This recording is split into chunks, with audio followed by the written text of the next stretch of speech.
Chers frères et sœurs, membres de l'Église catholique libérale d'Afrique, et vous les sympathisants réunis dans le forum La Lumière dans le christianisme ou la vraie foi catholique, nous vous saluons au nom de notre Seigneur et Maître Jésus-Christ.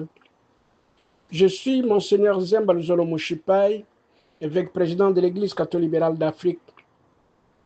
Permettez-moi d'intervenir dans toutes les plateformes de l'éclat, là où on m'a inséré.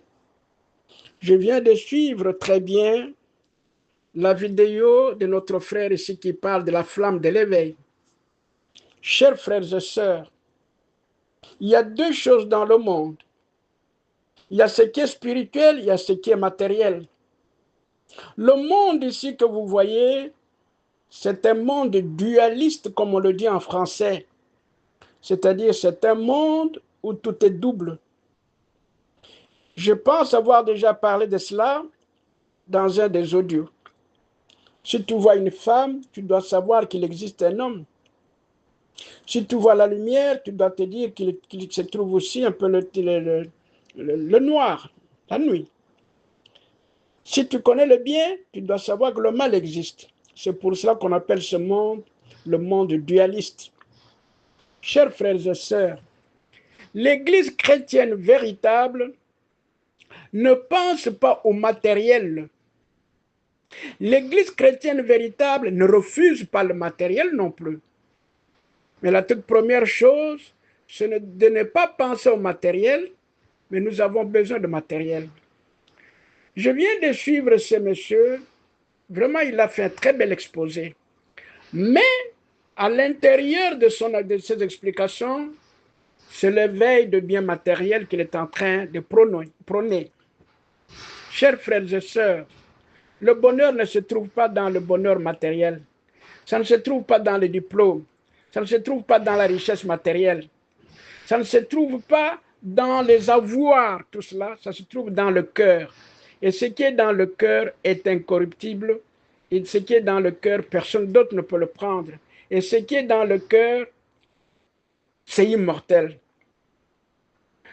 L'Église véritable demande aux gens qui cherchent l'éveil spirituel dans le bon comportement.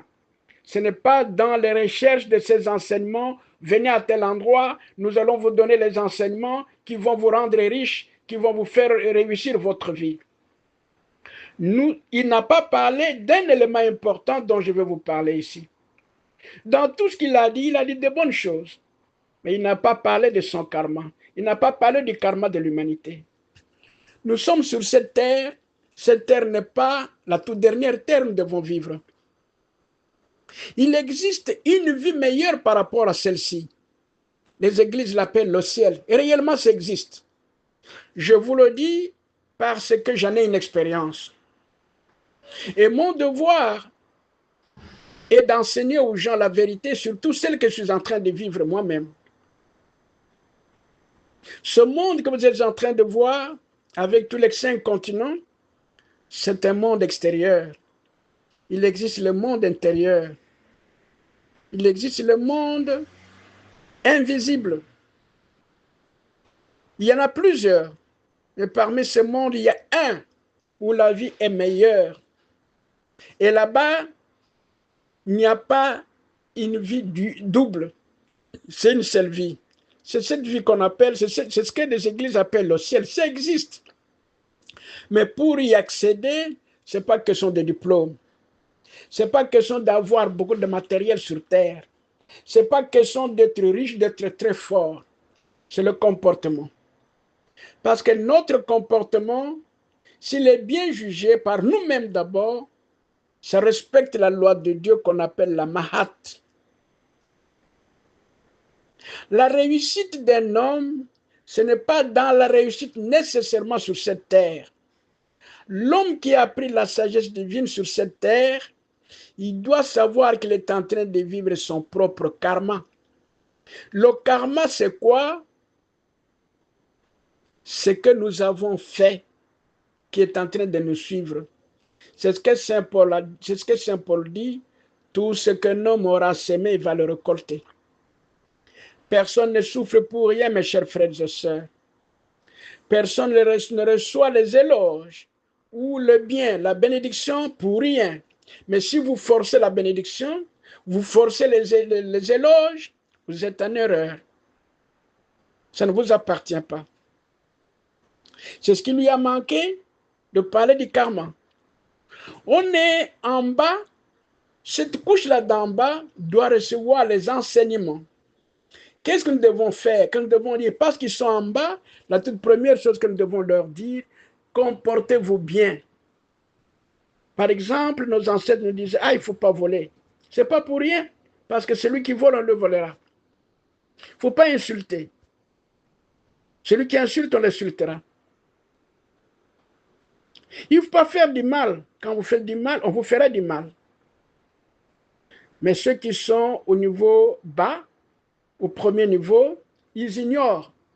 Ils sont, comme on l'appelle dans le langage ordinaire, les gangs. Tu m'insultes, je t'insulte. Tu me fais du mal, je te fais du mal.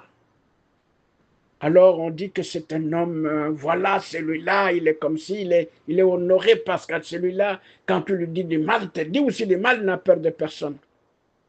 C'est une ignorance. C'est une ignorance.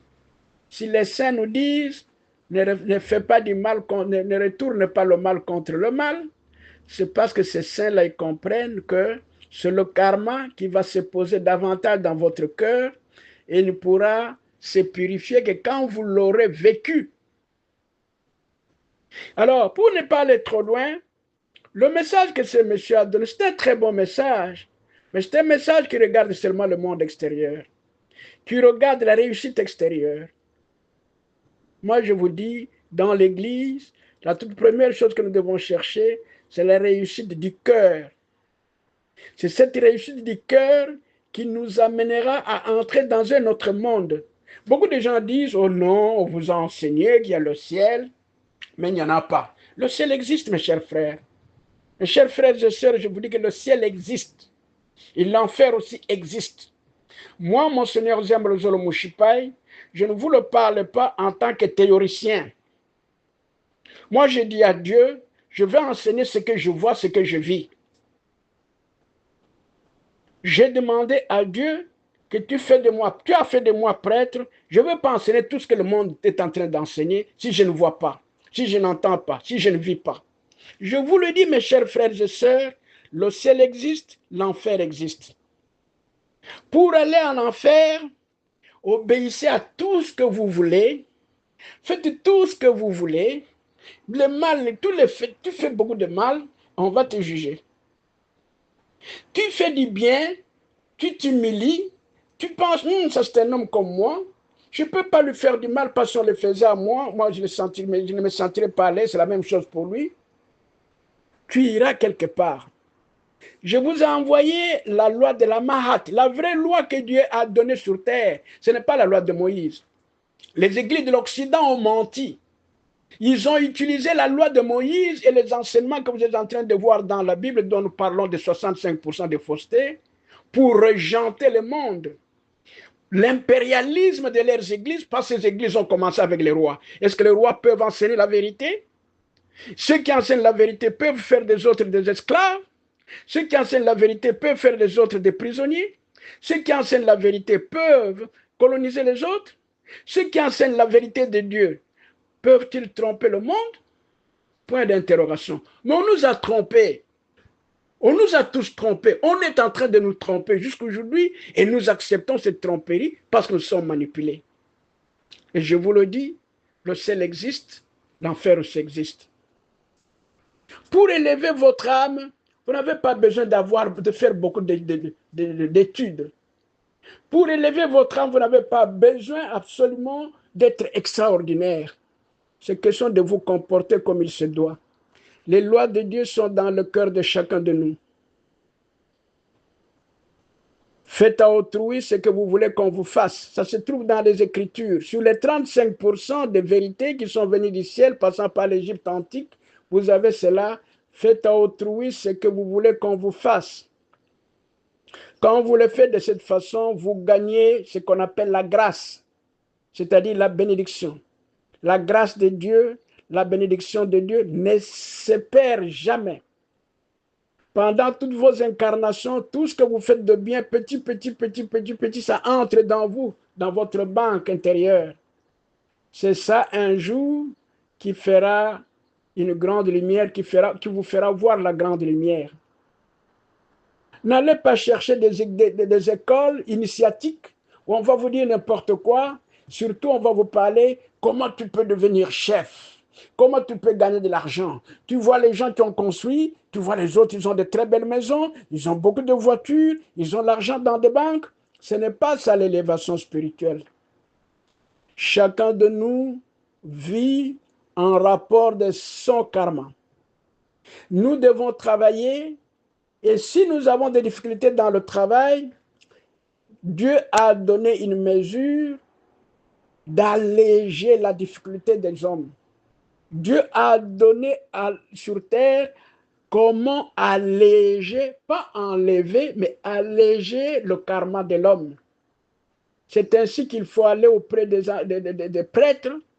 Ils vont prier pour vous, ils vont vous oindre de l'huile sainte et les choses marcheront. Mes frères et sœurs, les choses marcher ne signifie pas que Dieu devienne absolument riche comme les autres. Comment ils sont devenus riches, vous ne le connaissez pas. Et ceux qui sont riches, beaucoup d'entre eux sont très malheureux dans leur cœur. Ce qu'il vient d'enseigner est juste, mais c'est un enseignement extérieur. Nous devons savoir nous comporter. C'est simple que quelqu'un ait fait des études ou que quelqu'un n'ait pas fait des études. C'est simplement, on le dit, comporte-toi comme il se doit. Là, il faut respecter les gens, vous les respectez. Là, il faut faire du bien, vous le faites du bien. Vous savez que tout ce que vous êtes en train de faire, vous devez vous mesurer vous-même. Ce que je suis en train de faire là. Si on le fait à moi, comment je me sentirai? Si c'est heureux, je le fais. Si je ne me sentirai pas heureux, je ne le fais pas. C'est simple. Ce n'est pas question d'aller faire de hautes études, ce n'est pas question d'avoir beaucoup d'argent, ce n'est pas question d'être très fort, mais question de suivre votre propre comportement. Suivons notre propre comportement, nous allons nous classer au niveau de ceux qui ont la connaissance spirituelle qui peut nous libérer. C'est un problème karmique. Personne d'entre nous ne souffre pour rien. Et si vous voulez sortir de ce karma, la première chose, c'est d'accepter votre propre situation et travailler durement, avec amour, pour que cela parte et ça partira. Mais si tu dois mettre la main à tel endroit, on m'a dit qu'il faut faire ceci, il faut faire cela. Mon frère, ma soeur, vous êtes en train de préparer votre propre voie pour aller en enfer. L'enfer existe, mes chers frères et sœurs. La toute première personne qui a connu l'enfer existe, c'est un prêtre. C'est lui qui est venu avec le christianisme véritable. Le prophète Enoch. Je vous ai dit comment le prophète Enoch a connu l'enfer. Cet enfer a commencé après la fin du monde, du premier cycle de la création. Je vous ai dit que ce premier cycle de la création, dont les églises de l'Occident ne parlent pas, parce qu'ils savent que si on parle de cela, on va arriver au niveau de l'enfer, on va connaître l'origine des races, et ils ne veulent pas que les gens connaissent l'origine des races. Ils vous trompent n'importe comment. C'est pourquoi ils n'enseignent pas. Quand ces gens-là ont terminé la vie spirituelle, les uns qui se sont bien comportés, qui ont bien suivi la Mahat, ils sont montés aux cieux. Ce sont ceux-là que vous lisez dans l'Apocalypse et dans les visions d'Ézéchiel et d'Isaïe. Les autres étaient de très mauvaises personnes, ils sont allés en enfer. C'est là où ils ont perdu la race noire, ils ont perdu l'identité spirituelle que nous appelons la race noire. Et beaucoup d'entre eux, peut-être c'est toi, peut-être moi, ou peut-être que toi et moi, nous étions d'abord en enfer, puis après, maintenant, nous commençons à nous reprendre. Ben, ils sont dans la race noire que nous avons, la race mortelle, la race corruptible. Nous sommes corruptibles, nous sommes mortels, mais nous devons apprendre que nous sommes en train d'aller vers l'incorruptibilité et vers l'immortalité. C'est ça qu'on appelle la période de Pâques. C'est ça qu'on appelle la période de Pâques, chers frères et sœurs. N'allez pas dans la période de Pâques avec l'intention de croire. Il y a un Jésus qui a pris la croix pour toi, qui a versé le sang pour toi. Demain après-demain, tu prends la croix, tu commences à te promener dans les rues de ta ville pour dire que voici mon Seigneur Jésus de Nazareth qui est mort pour moi. Tu es en train de te perdre. Spirituellement, tu es dans l'ignorance. L'ignorance est le plus grand péché de l'homme. Parce que celui qui nous a amené le christianisme véritable qui est venu du ciel, le prophète Enoch, nous a dit que le plus grand péché de l'homme, c'est l'ignorance. Et d'ailleurs, il y a un prophète qui en parle dans la Bible. Mon peuple périt par manque de connaissance. Il périt comment?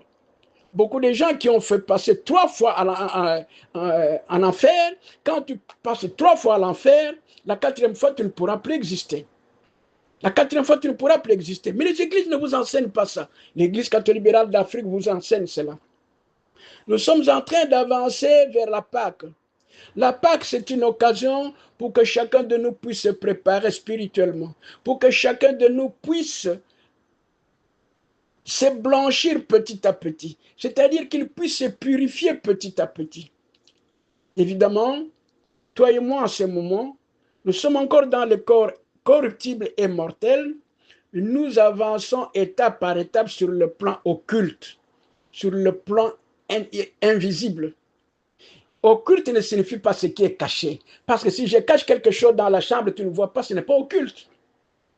Occulte, ça signifie ce que l'homme ne peut pas voir avec ses yeux physiques, ce que l'homme ne peut pas entendre avec ses oreilles physiques, ce que l'homme ne peut pas toucher avec son corps physique.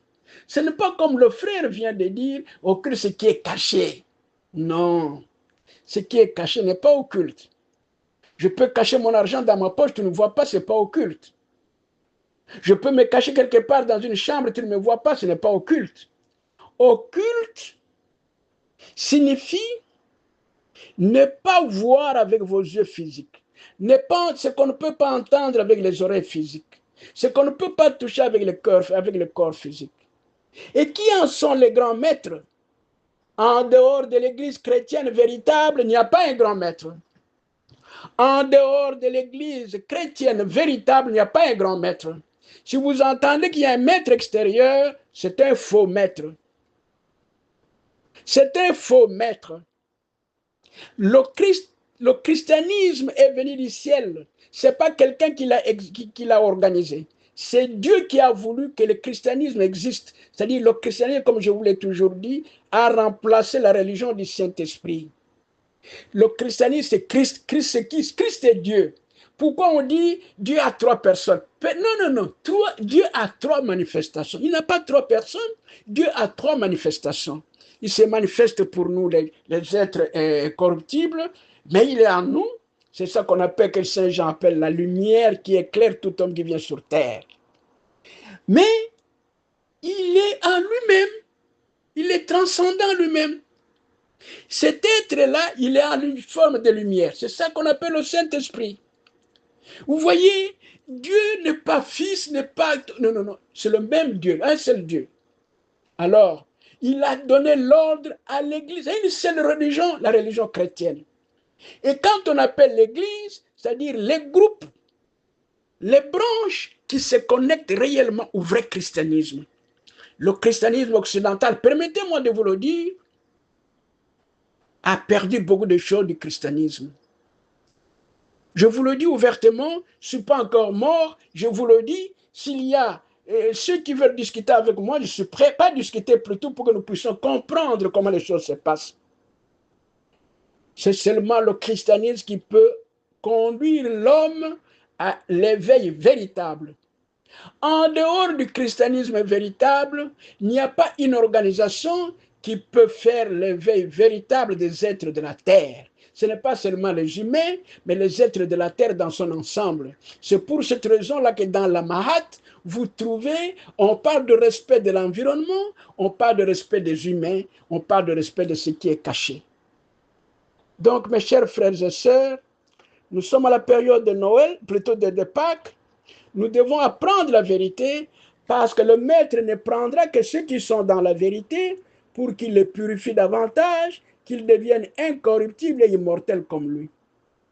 Si vous ne vous préparez pas dans la vérité, vous ne vous préparez pas à mettre toutes les possibilités spirituelles dans votre cœur, le maître ne pourra pas vous recevoir. Parce qu'on ne peut voir le maître que quand on est disposé de voir Dieu. Voilà pourquoi je vous dis, mes chers frères et sœurs, que l'occultisme dont on parle ici, ce monsieur, il a bien parlé, mais il a parlé sur l'occultisme matériel. L'occultisme spirituel dont Saint Paul nous parle, que nous, dans l'Église, on regarde des choses invisibles et pas aux choses visibles, c'est ce qui est spirituel. On n'a pas besoin d'aller à l'école, on n'a pas besoin d'être riche, on n'a pas besoin d'être très fort, mais en connaissant la façon de nous comporter. Si nous voulons mettre beaucoup d'énergie dans ce qu'on est en train de nous dire, nous allons recevoir les sacrements auprès des églises réelles. Quelqu'un est-il malade parmi vous qui l'appelle les anciens de l'église, qu'il prie pour lui, éloigne du nom du Seigneur. Et la prière de la foi sauvera le malade, et le Seigneur le relèvera. S'il a commis des péchés, lui seront pardonnés. Priez les uns pour les autres afin que vous soyez guéris, car la prière du juste faite avec zèle a une grande efficacité. Pourquoi Saint Jacques n'a pas dit allez chez le plus fort, allez chez celui qui a beaucoup d'argent, allez chez celui qui a fait qui a le doctorat en théologie? Non. Allez chez celui qui est l'ancien de l'Église. L'ancien de l'Église, c'est celui qui a les ordres sacrés. Donc, l'éveil spirituel ne vient que de l'Église chrétienne véritable et auprès de ceux qui ont le pouvoir de la succession apostolique. Et je vous remercie. Faites cette étude, vous verrez que votre cœur sera dans la paix et vous vous sentirez très heureux même le jour de votre mort. Si le jour de votre mort, vous n'êtes pas content, ça signifie que votre vie n'a pas été heureuse. Parce que avant de mourir, nous voyons quand nous sommes venus sur cette terre, nous avons fait combien d'incarnations? Qu'est-ce que nous avons fait? Qu'est-ce que nous n'avons pas fait? C'est pour cela que Monseigneur André Lotte nous disait qu'un bon prêtre qui enseigne aussi de bonnes choses aux membres de son église, que ce soit le prêtre, que ce soit les chrétiens, ils doivent connaître la vie de Dieu avant la fin de leur voyage, avant le jour où ils doivent mourir. Parce que ça sera trop tard quand vous allez apprendre les choses qui n'ont pas de sens, parce que vous avez cherché seulement de l'argent, vous avez cherché la richesse dans des voies malhonnêtes, et vous dites que vous avez réussi. Non. Je vous en prie, essayez un peu de prendre les choses au sérieux, et les enseignements sont gratuits, les enseignements sont libéraux, on vous enseigne librement. Si vous les acceptez, vous les acceptez. Si vous le refusez, vous le refusez. C'est pour cela que le maître Jésus-Christ qui est venu de l'Égypte antique a dit, celui qui a les oreilles pour entendre, entende. Merci encore une fois de plus. Moi, votre frère, Monseigneur Zembro Zolo Mouchipai, évêque président de l'Église catholique libérale d'Afrique. Merci.